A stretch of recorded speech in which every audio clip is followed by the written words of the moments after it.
chairman le kan bial tu minister te nu pa te u hau ku ma hauzel kan resource mobilization chairman ani hi minister ring ani kan MLA le kan board chairman te kan corporator te party headquarter kan thopui te voina he kan kin lom na in trom tlang tura local song te in zaba in chibai kabuk chewa maro chu hei lai khotlanga thina ten ro alo rela ke ni kan lo tilak lo to sen thrunom hle lusun chung kwa te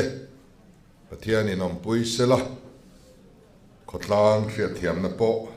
kan han ngen ani ni china kan vote hung dan te kan han ngai tla thar le kan ne na kha asang thale maya ne satlia po kan ni lova khati khopa ne na sang khan ne na pathian le mi puiten min pe in thora ani campaigners song te sunga khan lom thu kan soi thar le dik chia chuan tun trum in thando na hian ZPM kan tai ma berani kan thok rim ber bok adik chia chuanin party office ate block le unit level engkima mitlung vak lo mutur khan wang em maya tranem kan ngaya kan phur boka kan thokrim bok ani ten thil dang dai tak ni dang kan la mu ngai lo kal phung thar kan mu chu unit te zonu te thalai te kan in lo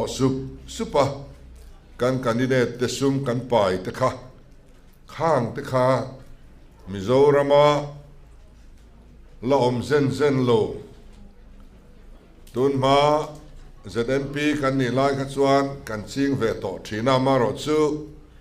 ti takana sain kan ching lem lova tun truma kha chuan mun tin deu thoma ya khan sum tuak dan ka kan ngai tua kan candidate te ti hau tak hlawin party dangin an candidate te ne na tanga sum man be sei lai le chumi uma an zui lai in cái ni chuan ti hau tak hlawin kan lo in to de la zo lui te kan lo siam saka poisa fai te kan lo tho khom sak zok ani kha ro pu em mai ni chu wang chuan kan thorim na zong a khan lom thu ka soi tak mewa khati lai campaign chairman kan inang khan ka soi duani tin kan vote mu kha ZPM in enroll zat vote anilo ti kan chiang theu ani tam takha ZPM an ni ti po kan khrial lo te min du sak tu te min trong trai sak tu te vote kan don ani khang ho ne na khan lom thu kan soi bang lo ani tun truma min support nang bok khan hun local le zel tura neutral support nahi kan lamamo rengdona party malang ringot hi chuan tu party ma kan chak tok ngai don lo ti kan ria ten ka soi fo thin han soi non le ka du chu kan rama hian neutral hi tam tual sen kan ram hi athang chu wangin a ruling party ber hian member thar lomlu le vazon vak hi kan war talova hei poi kal phung thar ani tun ma chuan sarkar tharve le anin lom lo ruya mun tina chu tiang chuan ching ani keinin kan pola lo tel du te chu kan welcome kan lom em ani amaro chu pun tumin a zona zongin kha tiang zong khan kan ti ve lawa kan re deuh duk ani ti chuan a tel du chuan ron tel tho mai a chan chu keini chuan party member a thanem ngai vak ai hian neutral hi tam se kan du ani Mizoram a hian neutral hi tam selangin chu chuan politic an khalngil tlat ani tun sarkar kalphung thar lo din theina po hi neutral te wang ani ti kan thria a min support zuizel turin an chunga lom thu soi pain kan nge non le duwa tin ai in bial tu hi mi trong tam lo minun nem tak mai mi nial hre tak mai chi hian ya an nial lo chawa wang hianin advantage in lo lawa khang ti ka lawa tuna hian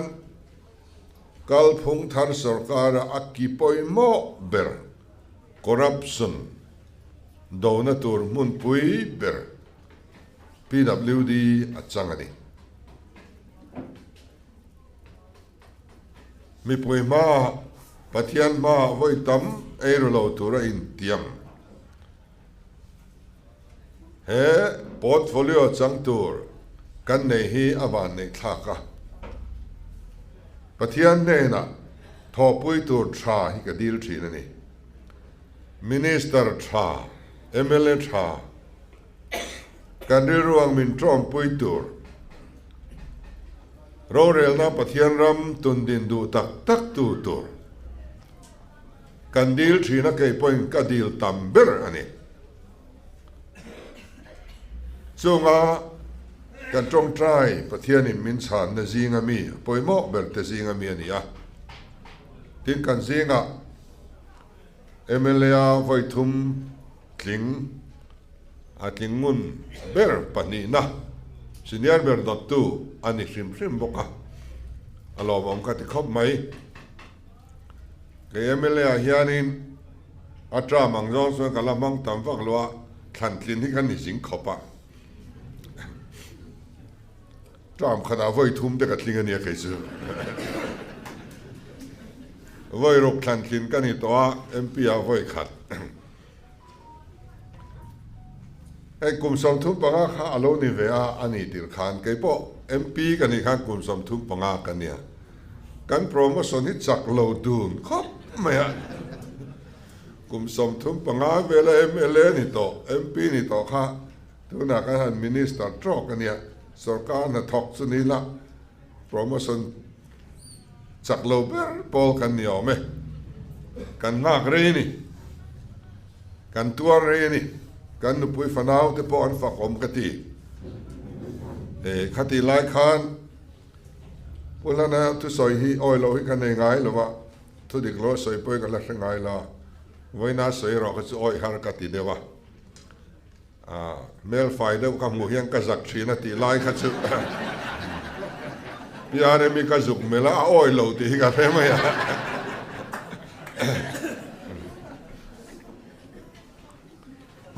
chu tiang chu kan minister hi ani a chuwang chuan a en kol na nuaya Mizoram corruption are tak tak ang ti kan be sei tata bial mi puiten bial dang zong ai nin poimo nia a chan vo ye poimo arip ani chuwang chuan in troyom that le nga yang anung niam tu lo ni lo ram ro hei tu na sarkar ma sa ei bang aning noi kan an khom ve a na lo pek lak lo to an nia kan sel thei big lo ni kha sarkara poisa deposit turte allo deposit ve di ama a mingin kutan lo thak ve to a tiang khan wang or na te lo hu ve to a sarkara tharawanga hanin kan sel sak boy khathil moi po ni lova ten lo ti po ni la ko ta min khin vai chuan an zinga pakhat te poi min king sengin an stay vek dona poisa alap sanga kan chan ringot dona ni chuwang chuan mani hun thewa oma an hun laia loin du sakna khani ve maya chumi ning moi kal zel chu a thik tura po kan ngai lova ZPM sarkar to nu apo MNF contractor ho an labung thua ani heng tian tren khat laia kan mi ta ti kham deuh ni awmin kan lo hria a an sarkar na nuaya na an la thaw zo lo khan chun zom ani ve maya mit te ti kham tur ani lo thilom phung pa ngai ani kan huna thila local ve don chau ani tuna hian aning noi tak tak an la thaw man lo kot apwa min khin lo tur a him chin te ma zong hi a om ve a e thale ni som thum pakhat ani maya chumia chuan en kim hi top to dona financial year tharing kan kal dona chumi ma te chu hun kan nei hian nia chumi ma te chu sum kan nei te hian nia tle me maya chuero chu bial sang atangin kan ho tu ten poimo zolan ti ten lor khom ve a chung chu an han pe ve den ani chu te lek chu ala ni ria chu wang chuan kan hun tak tak ala thleng lo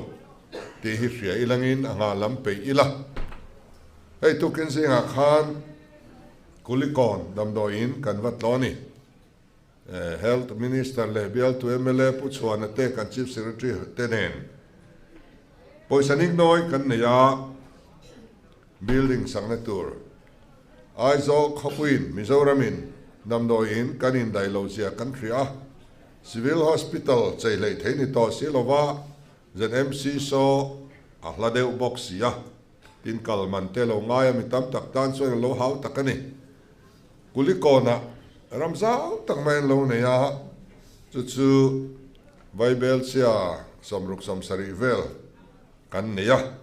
atul chuan han pek bel lek tur po kan ne ya ta son damdoin lian thatak mai alo sak thei reng maya chumi tur chu kan vaina tin sum le pai tur po kan ro man ha la chung ta chu sarkar ma sa hun khachuni seng khoi malai te a poisa siam nan an mang le mai don ti chiang reng ni ke ni ro chuan mi puitan om chun hi kan pe ni chu ke ni ri ru ani a to na hian nia na tho lam han soi ta ka chuan kan control thei to silo sarkar ma sa hun lai an lo tho an la zo silo buai thak zet hi tam em mai ni kan khon khoma eng tinge kan tiang ti kan thelo entinan meidum bula gas an mani atlanga ayatam mu in be seina chu an ne ya chumi pan tur chuan leilon awma chu leiron chu kamru late do ania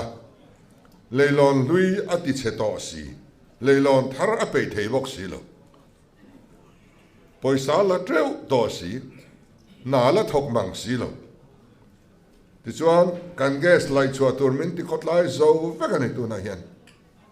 boi thak tak ani gas te hian lo mai sak reng lova tu na hian Tripura tangin pipe lian lo kal dona kanan ngai saka na kal zot maya aizol khapui hian cylinder puluk luk to lovin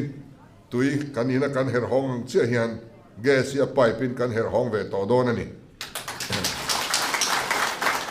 chumi zo chuan district capital zong song connect le kan tum don ani company ten phur sarkar ma sa khan alongai sak lovani hetiang te hey all depot te po India Loan Company and local Congress sarkar mingai saklova MNM mingai saklova intanania silsan nenin boy chuan petrol in hei mai dona antia kan minister pu chanzo hovin atu ka tangin oil depot bunturan zong char me tu na hianan muthu atoni aeng ber nge thang antia anla thang fel lo mai ning ka ria kha le chen an lo ti thelo khati khan kan minister tenan ti zung mai tiang chuanin mi puitan kan minister te kan MLA te ke an pen tak zeta airport khu voi ni kalpain ka zuk en to a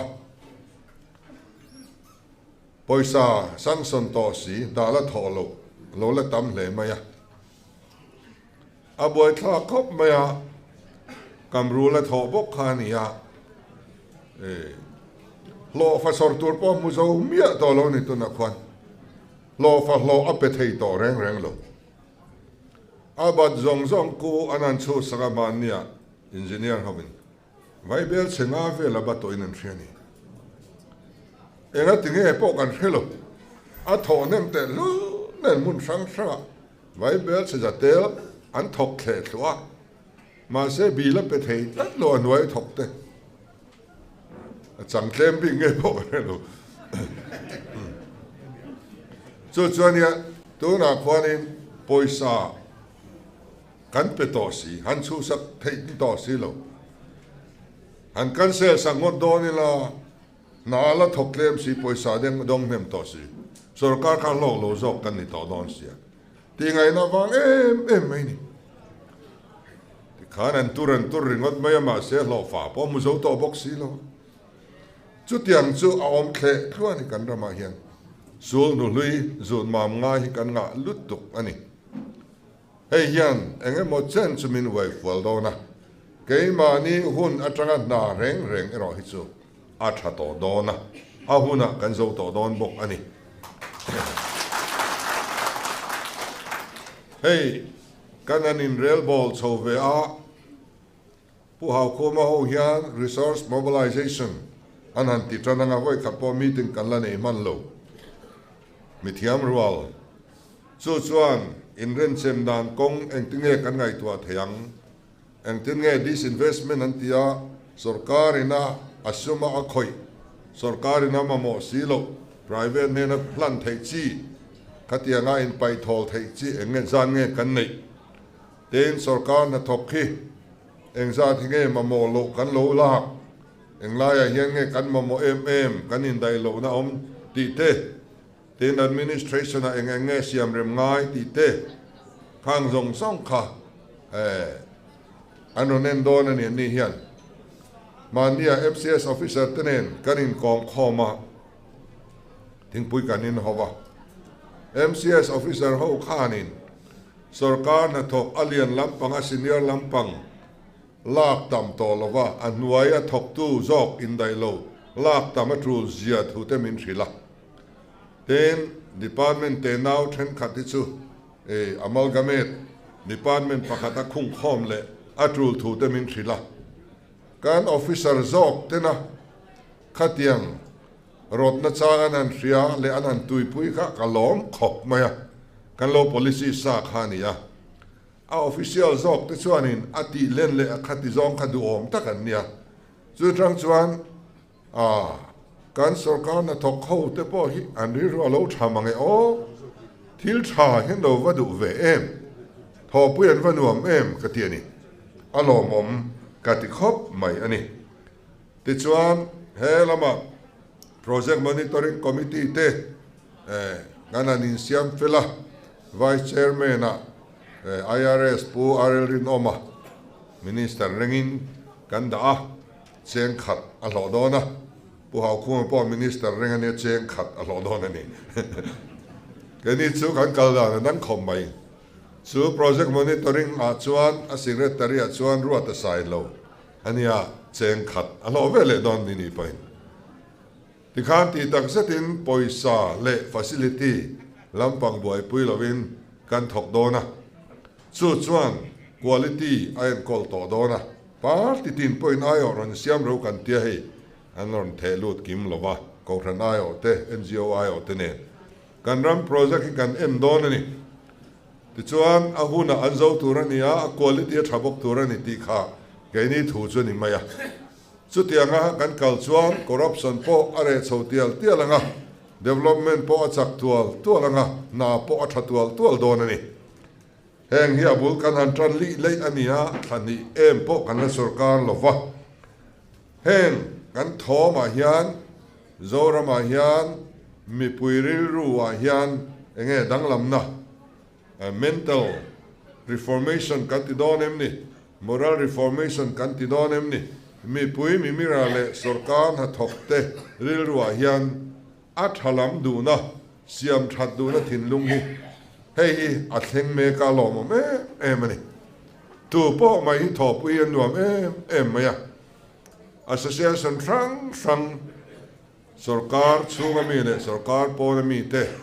atam ber chu kan in buk zo to a an kalphung te an harsan na te kan ngai tha a thil hi a local sual thuk mange o kan tiani ni tin hian thil thavak lo hriat bel tur kan nei reng mai up belo om to te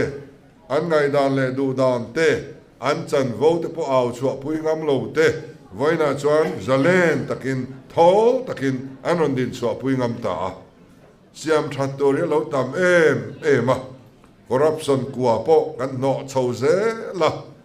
kan sum le pai din mun ro chola chem em renga ti ngai na vak om lo a chan chu sanction an don to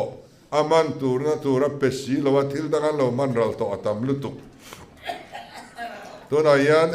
eng ni bon mena ma chuan cheng chu ti sat kan nei an tia a thu in an nei a poisa kha lo mang fai vek to om tak tak mi lo chu tiang din muna chuan kan ding ani sarkar na thok lo pe kan du boxi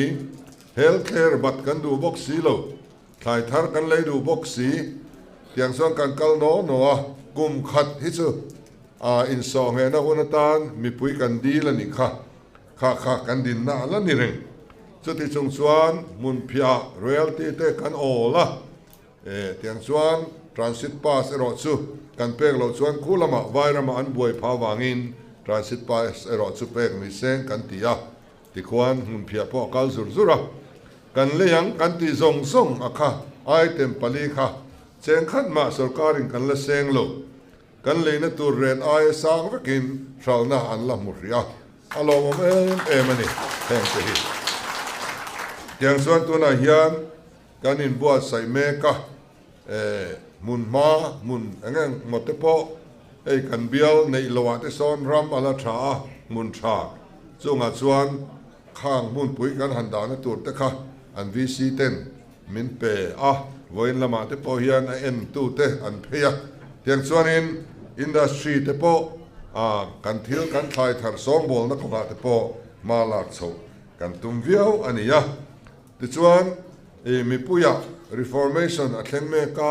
sarkar office ranga reformation a thleng me ka kan ngai tuana ain herdik me ka a thazong in kan ru attitudinal change antia kan attitude trim hei hi alo dang lam chhota lom em hei hian ala thlen tur chu nakina zoram thar ani don ani voina hian zoram thar chu kan la thleng lo amaro chu a rehearsal hi thleng me kan ni katiani zoram sa rehearsal hi ain buat saina hian kan lut mek ani chu tiang chu ania wangin chu thukeng tu chu nang le ke hi kan ni voinia zpm mi pui hi sarkar nei tu akhal tu a ruling kan ni chu wang chuan tia kanom mai hi kan ruling chu ni ve tok to maya amel thadeu po ruling kan ni ve ringot maya nu pui pasal som te po all sat to dona hei kan ruling hlan ngak le lo ngak trang anom nual ania kan zinga hian ti big vak po kan nei lo an mu thadeu sat tura ngai la so la kan cameraman te po so ati ve trap tong ting tang lama te po kan zon puina sa te chuan kha siam than na thok tu le keng tu te kha kan lo ni ta kan poi mo te em mai ni to na ka re ro lo ka soi le thin chu in than lai khan mi puin be se na sang tak an ne wangin an vote min pe min sarkar ti ni be se na wanga mi pui te be se na wanga hedin mona din ti ri kan ni alo mong khom mai kanan sarkara eng tak angang mo kan ri nang hi an ni chi ange mole tin min clear de tura kalonga ya kanan sarkar chho chia in than laya kan laka be se na an nei ayan na sa khan kan sarkar nu hian mi puin kan laka be se na nei tlat ani tuna kan sarkar laka be se na kan party laka mi puina be se na an nei chho mek zela hi an na sa em ani chu wang chuan kal zoi deuh dan te zir tur emani o ka ti lek leka kan zo lovang ti ka hlawa mi pui kan ti be dong ti ka hlawa ni be seina sang si kan ti be dong palang ti hi a hlau me em me chu wang chuan nang le ke hi kan poi mo ngoi mani bial thewa mani unit thewa pathian ram thlen na tur sarkar nei tu te kan ni chu ta man ruwa chu kan ni ti hi kan hriat thingai hle mai chu mi re ru chu kan put reng angai don chu ti lo ther lo in chu kan put so wa ama unit committee alung rual em vain dia chuan in kom ngai lo tat in exik tham mai office door tur point kim deuh tran zek mai khalai game ha kan lu lak lo chuan chole har don lu tu kan ma kalte an lo tol thluk thin da khani chulai chu voina hian chu ta tol thulo tur chuan a kong kan siam rual rema kan pe hel angai ni chu tu na tang hian in than lai kan thu soi zong song thu ti sa chan hun tur anita a chan tir tu te kan nia wangin kan poimo ta em mai hei hi in fui mol angai min engman ni don lo chu tiang ve thawan ni an ti tura kan om pal lo chuan a poi don lutuk ani chu wang kan in cha mol ani ti chuan nisa program kan neya kan nisa program ti lo tling turin kan minister ten thei top an chua hei kan minister te hi vai rama kal ten chak zek maya foreign na kal ten chaka foreign sarkar handor te central union ministry handor te kan minister te hian an chak ani an zam lo ani tun hun rei lo te chung hian India ram le khovel hi an var po na se mem to ni ka chuang ngoi hlomani tun mai nai vai a po hian chu tiang chu a thleng chho mek zel don ani tiang chuan in khovel in min ngai vena India in min ngai vena kan rama partnership ron nei an dua collaboration a thil ron ti an dua min rim huai mai ni tun lai hian in ma mak lu tu pathian hian thil tha anon hong ani mal som na hu in hong don nin ka ria mania kan health secretary minon texa zana covid ve mi pakhat anom ti min non rila kariru khoi khop maya chumenua chuan kholiana vokpul hi alenga vokeng mo za da thi ti kha veti secretary miron fil ya he ka tia pathian ne na ka thlen ani ri te le na lir te ngi na tui te le na hit sia te khatiang van duai na thil in min nuai chuan development a kal thei don lo chu wang chuan he kum that kum alo ni mal som na kum alo ni theina turin heng laka min veng tu ten pathian kan di langa ya covid po kanan chuingun le mi pakhatina ve le chu min wa chuan abak chu ve kan theta lovani kan long thri khop mai tiang song sunga te hian kan trong trai ngun angaya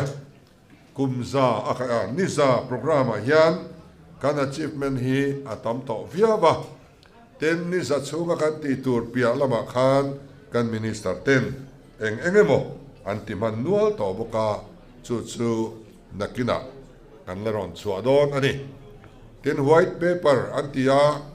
sarkar na kan lak chia kan ram din mun dik tak kha kan sum din mun tak kha ei kan buat sai tira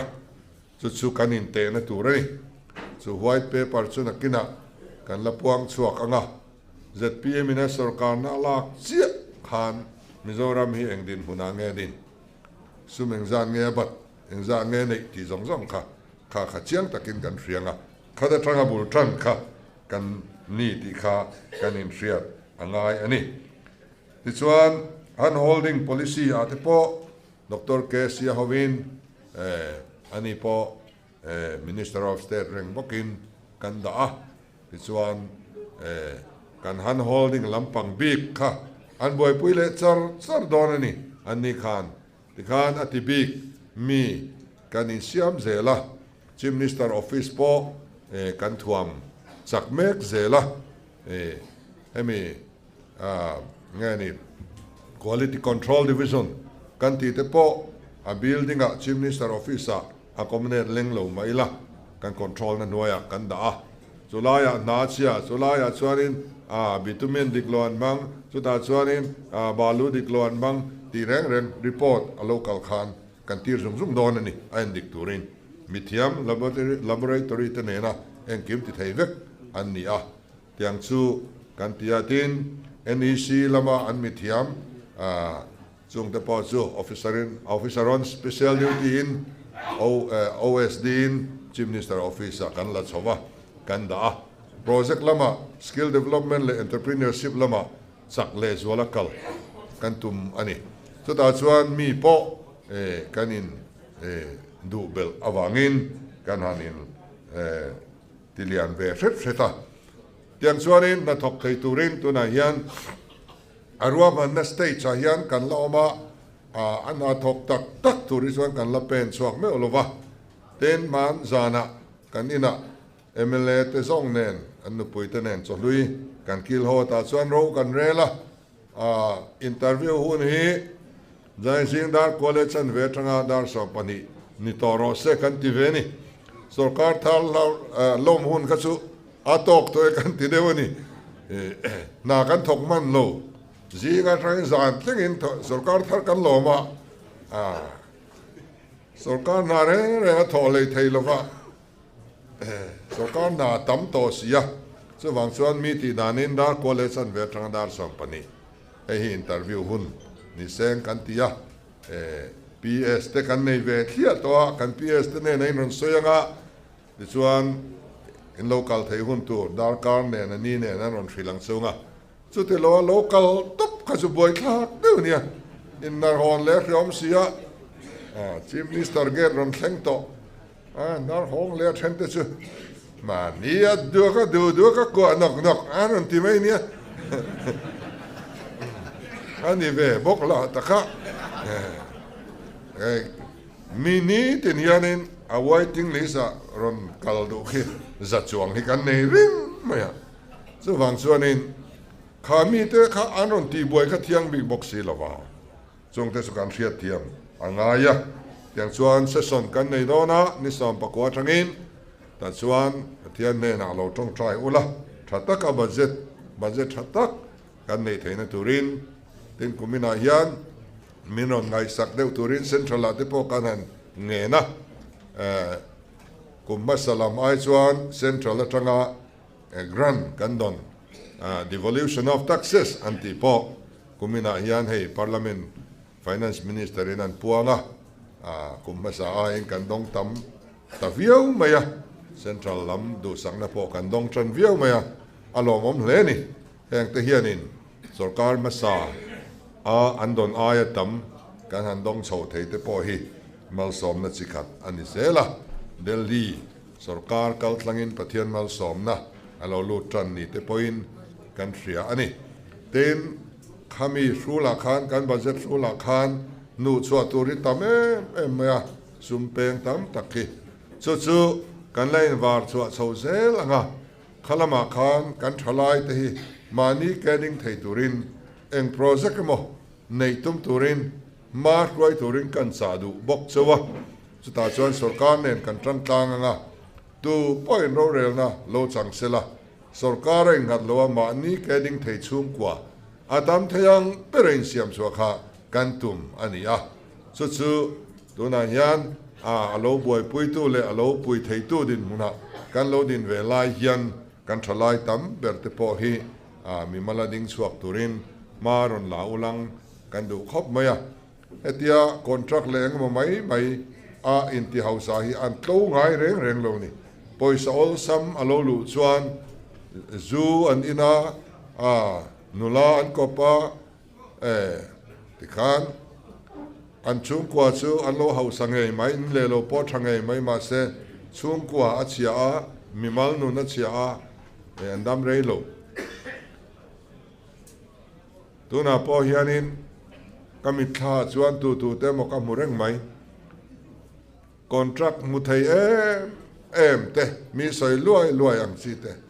voi na hian an om mia lo ne chuat dunga po kal hei thei lo te ni to ne o tu ram lo hang hi dik taka kan phu to ka pathian in a ruat china sum a lo lu ta hian kan lungoi tur ani chu wang chuan in hetiang hi o tur ani lo hei tu na po thu boy la boy om neu mai mi mal ne na po kan chan thei lo min thu boy an on file tlat chuan sarkar in chan thei lo court ro rel na ni tlat ma ni lo kan nuam te me ma ko sa thin te kha an chung hi pik le do ne mani o ti turin thil hi in mung me khani chu wang chuan kong kluang kong mi la kal hi a thaber maya to bera kan soi du chu fake account manga niklo tak taka kan ho tu te pu thin tu te kha kan khet chuak tran to tu na chuan chu wang chuan ngai dam an di la kan ho tu te na ngai nam the ni chuan le ngai da banga ngai nam the lo ni phei chuan an chung chang a rip viawin karing kan sarkar ma khan an chui chuak thei tlat lo wa kan sarkar an chui chuak thei mai Vedana. Fake account hi chui swai lo har ve hrim hrima. Facebook ti tu company ti meng kami de khanin an pe chuak du tat lo thina. Anin an pek chuak du lo chuan hrian ngai na khawm tat lo wa. Amaro chu kan ma mo e kan tia min an pek chuak saka kha court ba for evidence atling ta ni. Ti chuan tu na chuan dik lo dewa ming phua chop banga kan try tu te lo be thin te po kha kan hre chuak chota a hei hi kan ti na chan chu kan huwa ni lo kan thinarim po ni ngot lo hrem kan chak wang po ni lo tiang hrim fake account manga zalen ta kan in be the renga chui chua lowa om reng chuan kan ram politica ti drop lutok ti re mangai ti ngam to lowa siam angai wangin ma kan han la a re lo te chungin kan cyber crime lam ten ma an han la an chuak chota mai don ni hian alanga lo om le a chuwang chuan kan ram politic po athiang lim so zel tura inga yang elai not one bial te in bial tu te le achunga thok tu te zong song bial ta na mal som na ni zel tur le kan ram tan po din mun big taka om in ni corruption tire tu ramasroi tu bial in ni ti herengin chumi na in tho chona tura chuan du sangna ka hlana chu kalome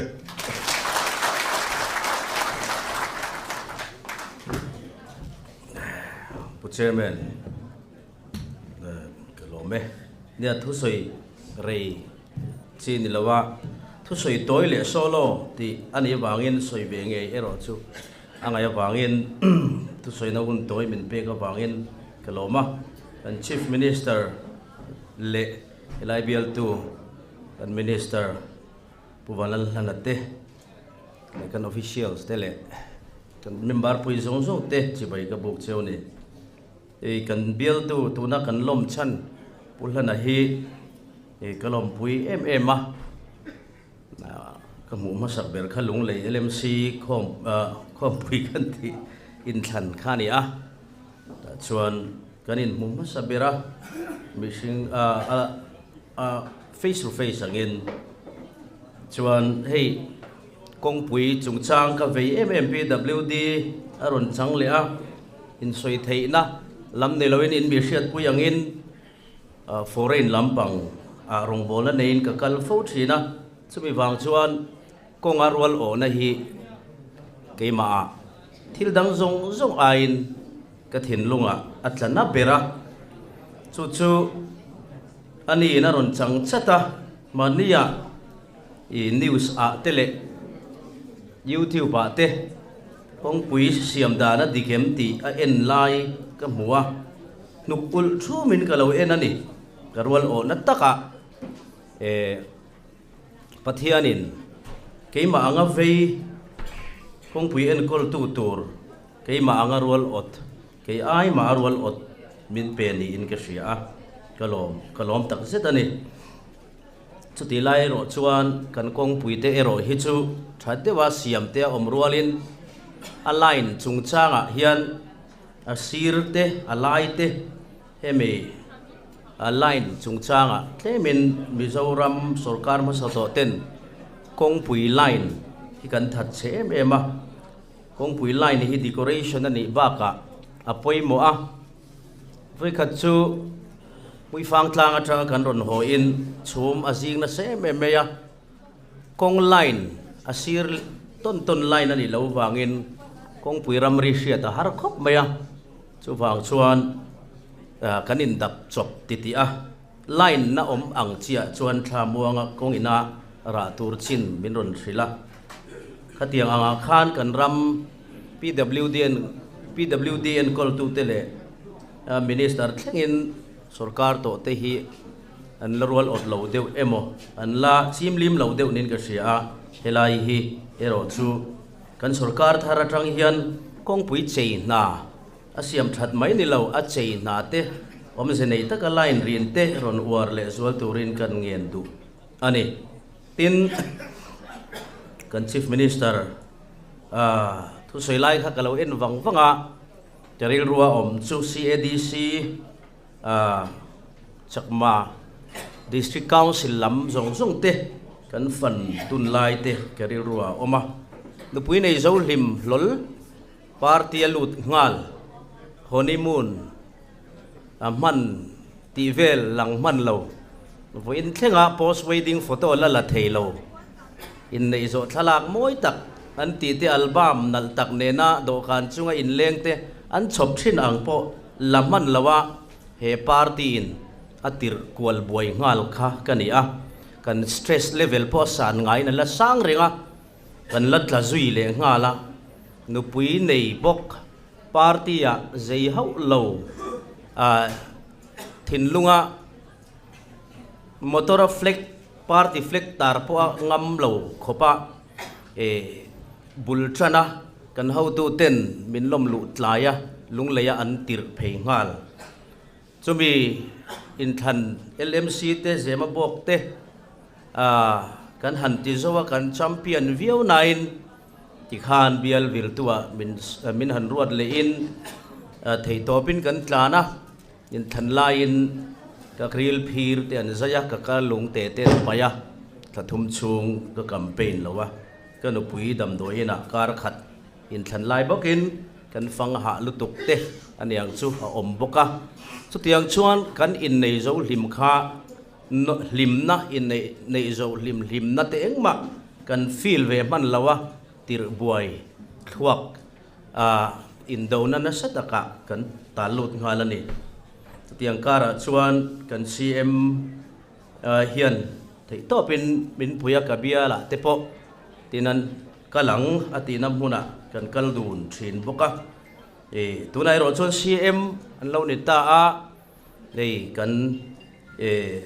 PWD minister pulhana te po chu tiang chon lo ni ta a kalom pui tak meu ani tin van duai na bi riau hi kan ya kan tile tiang ka candidate pui tlave dang som pathum dang te hi kan trong mo lo nu su sela ke ni anga ramina an lo mel siat sa to te an ni lo boka an ni hi kong le lama bial mi pui te ta na secretariat handor chungchang le minister han muwa te po ground duty police te le lo om ve le dor tudang te regular na thok te anga po han lut thor ma se an mel le ming chin chia an ni lutuk ve lem lo boka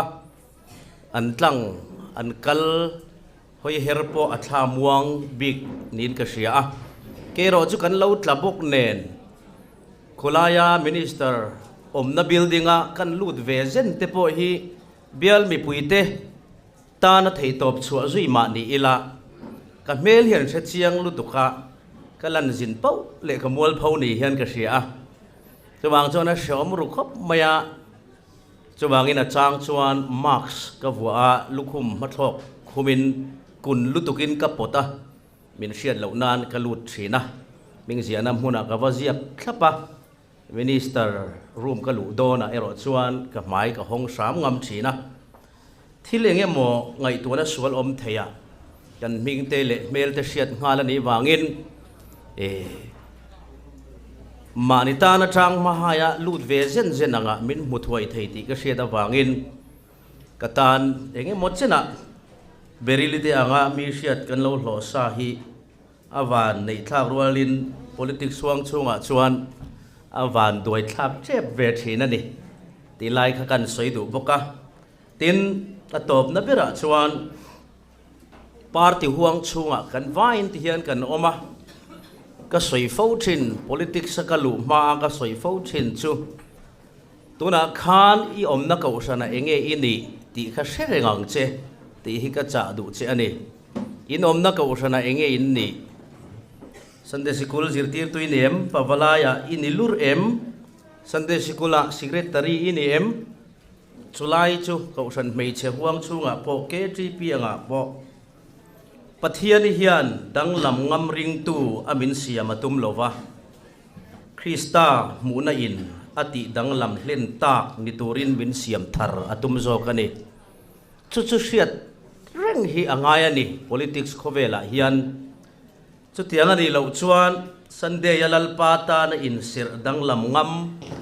politics khowela duam na awanga pathian ti mel ti bal shele mi lo khopa mi lo om le mi duam kan ni hi a lo om tak zetani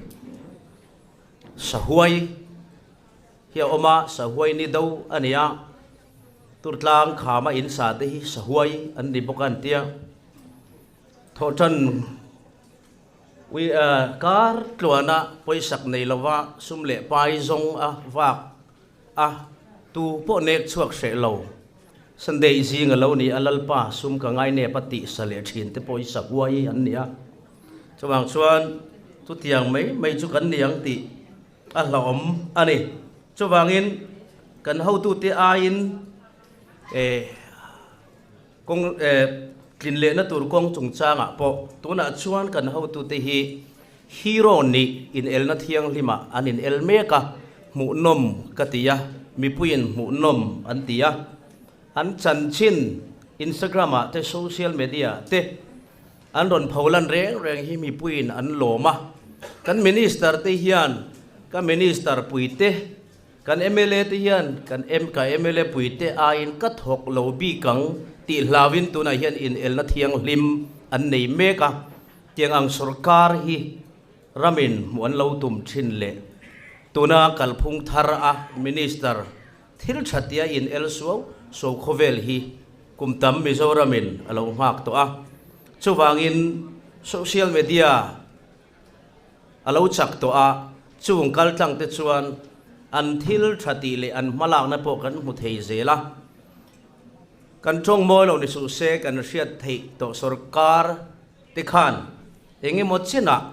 thil thati a minister le MLA ten in LIN thil ti theina an nei kan mu hi atam le maya chu kawa hek ani lowa he party ka som chan po hi ka lu tira ka soi to bok ani chuwangin kan how tu ten he thil hi ron ti chun zom je turin kangena chu ti lai ro chuan ato pera party ani na nei tele active member ten kan sarkar chan hi kan party member tam em wang nilovin Mizoram hian neutralin min support wangani ti kan sia tangaya neutral siam sarkar kan ni na sia in kanom dan le kan thong kam na chung chang kan in chu le kan kho sak dana hian neutral mit tlung tur le kan mu thei kan bula neutral te hi pathian min en thak na te an ni ti sharu reng turin ka cha du bok chewani kalome lalpa chu chuang ro se ti la kan sa anga kan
Chairman Kalome,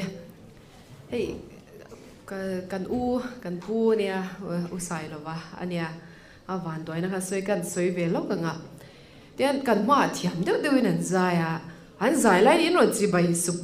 chi bai mang khong deu kha nian ip te ten zel le rak raka. Thu soi turing an ding an thu do ka chi bai kha rem thin bok si lawa. Chu wang chuanin enge mo hum chunga min chi bai du khai nom karinga bana kan ti mai do nia po na khan in mel ka chin chia vek cheu nia in ron ti ve ka kan be se ne ale min khe khal rei boka chuan kan nge ni kan program hi tle min ala fan do nge ka she chia lowa ka du to kin hun kan la teang kan chairman aya ka thu hun lai tak ni vele chia maya voina hian min ron som lo la chu ban rol ron chwa chal tur hi ka nga khop maya bial tu tiam hian enga tinge ka tel velo ron ti tur khopa helai hi abial tu laka poa in ti thu nei thei ni vein ka sia e mi dangin min siat pui lo mai theya an soilan ka du chu kan in thandona kan ho tu ten nang in bial han vil ve ta che an han tia hopur om du khop maya ta chuan atong trai na in pathian kan rona pathian hena kan in hlana ani hi pu lana hi kan tong trai chan na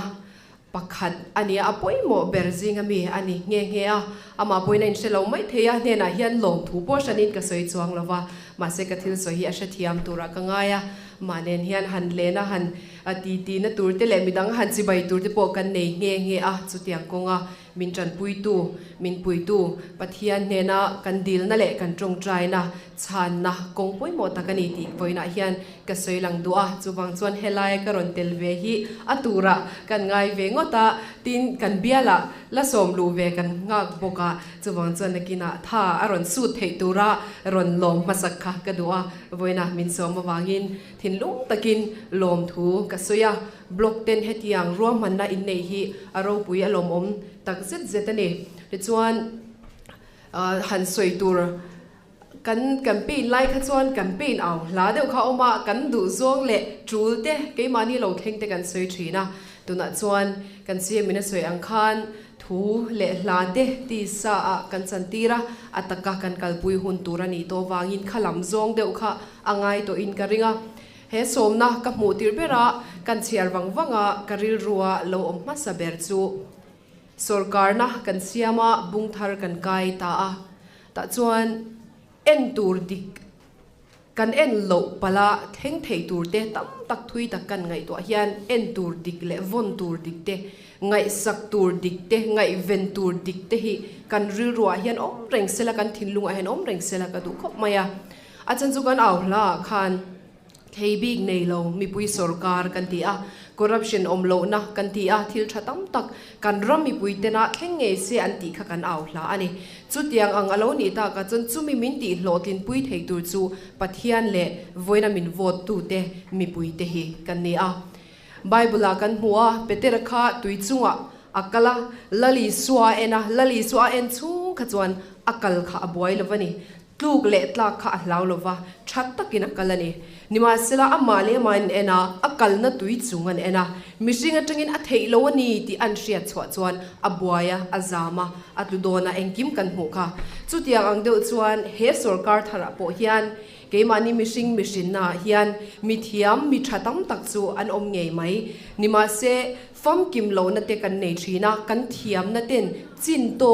limit anei thina wangin he sarkar thara rongbol tu te zong song hian kan member te zong song hian en tur dik lali suwa kan ena von tur dik le te na dika kanin te tla chuan atlu chelowanga rei tak herama hian mi puile kan ramle namrong kan bolang ti hi ka ring tlata chuwang chuan voina helai local khomte tin an pe chuak donim ka shelawa ala en tur ten om tura han ngai la ala en tur te po in mun sang sanga kan u naute kan rong bol pui lali so krista a kan u naute po in voina hian voina changa atop thlengin e kan hun top thlengin ti te ang en tur dik le von tur dik kan von hi apoi mo lein ka sia tin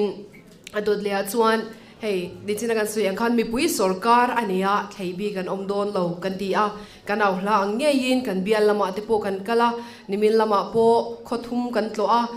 party kan soilova tu te vc nge kan soilova adu apiang tan har sat na mamo na an thlen theina turin office kan va honga nge ni mi pui te point an lo ngai lu em a chutiang chuan tu ma ti big le khang recommendation po ngai lem lovin amuna kan vati hovani khang kha an lo la tong ngai big vak lova an ni po an lom hle a heng bial chunga helai bial chunga te po hian han ti zeu theini sila mitam taktan bial tu minister bial tu mla mutura kalte hi sumle pai thale zung sen te ngaya indai lo alonat phei chuan a har sa thina chuwang chuan mi pui ban pha ka etuma party an omna soilem lova an kom theile an har sadnan mamote an hril theya han in hon zeu lai hi apoi mo khomaya hei hi karong bol pui ka tho pui te po hian lo war zual zel sela ka ti tak set zeta kan ngai sak turate ania voina he din hun kan thlen thei chante he program kan man thei chante hi mi puite anni chu sherengin ngai sak tur dik he ngai sakila athale in ka she ani chuan chumi ledling deuh chuan kan tianga hey kan biala inspection te kan neya car khat chungin school omzong song kan en chuak feka amuna kan unit te tlom ngai nan kala zirtir tu ten an har sanan lo soya zirlai ten an har sanan lo soya te chuan an mamo an lo thena chungzong song chu ina pnn kan compile le feka zan rei tak heng kan thoka te chuan heng hi building sak that mamo hei office mamo hei hi chauka mamo antia kan clear tha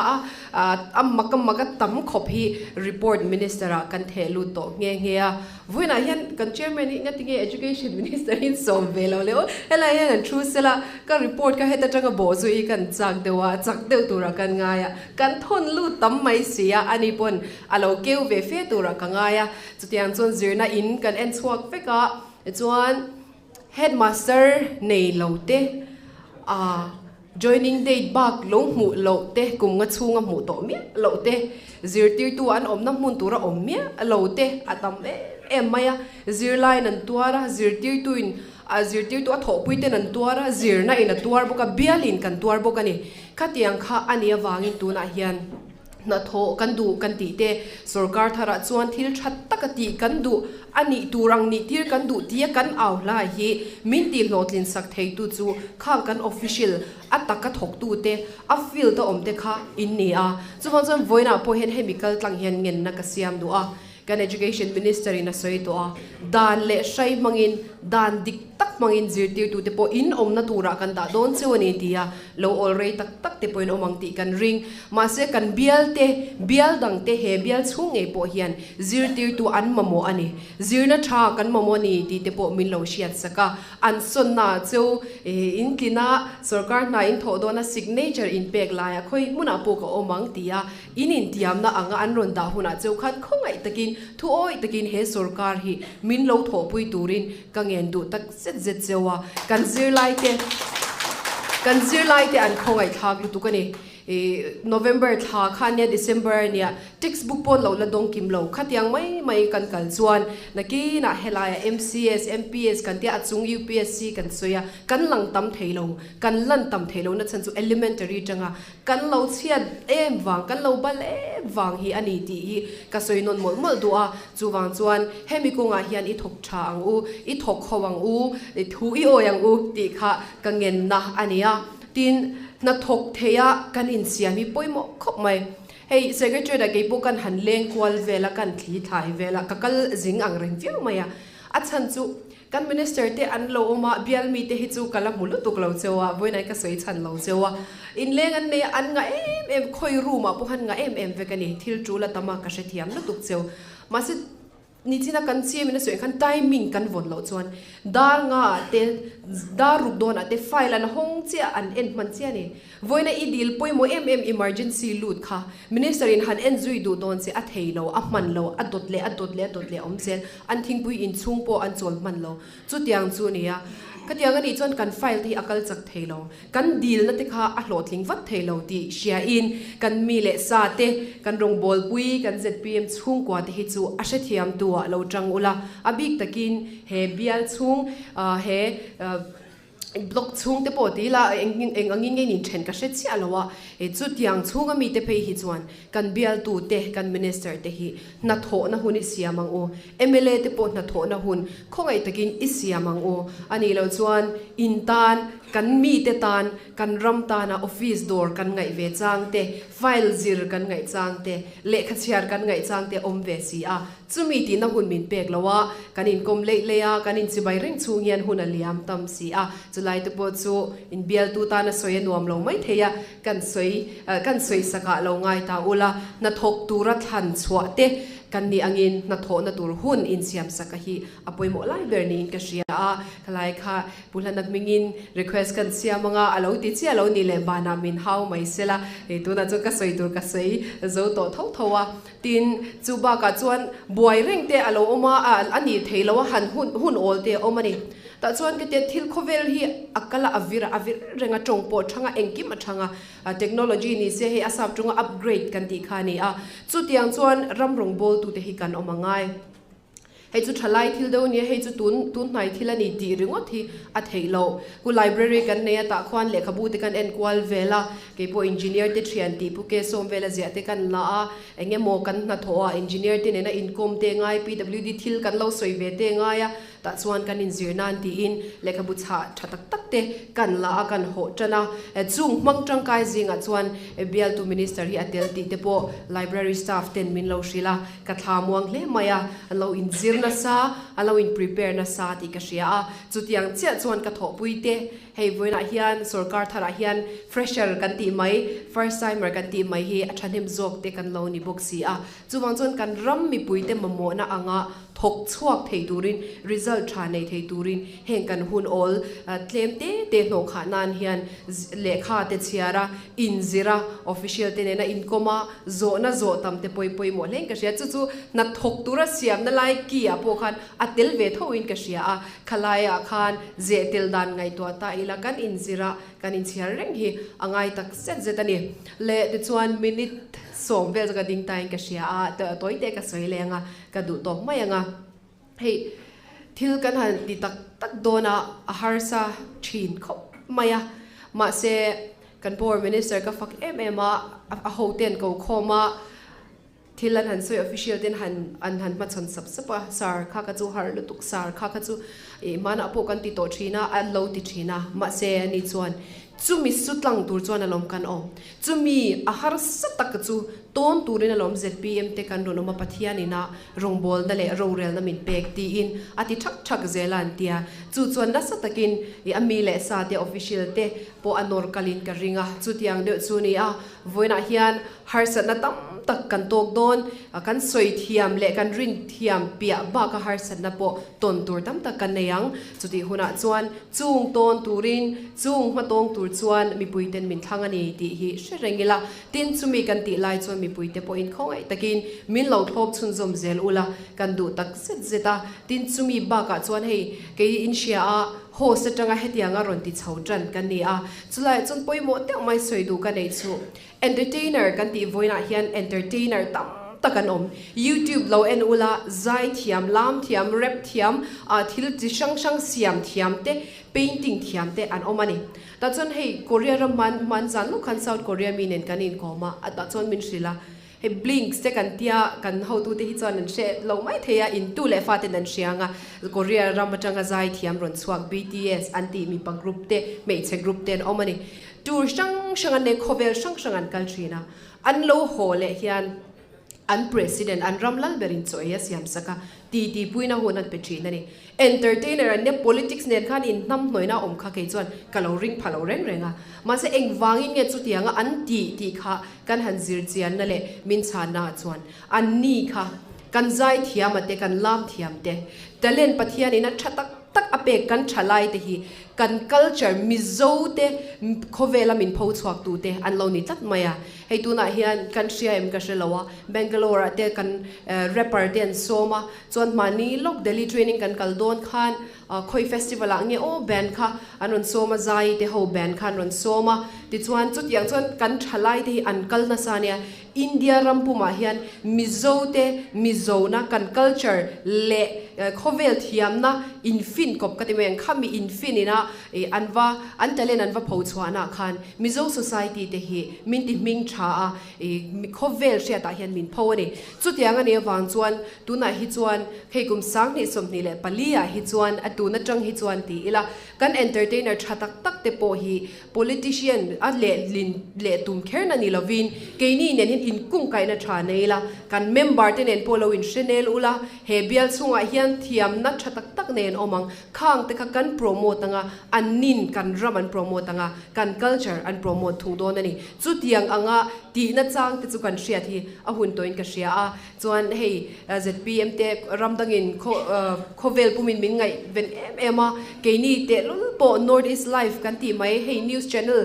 thatak lar tak te point February ni rukhian thu soi tur le panelist ni turin minron som ve a tin India Today hian March ni som panga tang ni som pasari chunga conclave an nei tura thu soi tur ten minron soma minron kovelom loma chutiang chu ni chu khovel nge ni kan vadai dar na tur le kan vaden chhuana tur hi kongka ain hong to a hei hi tun ZPM sarkar te hian ngai to theng ta ila kan entertainer te po in hei aya sumle pai taman la lu tanga ti te kha thalai te huang de ulagin voina thalai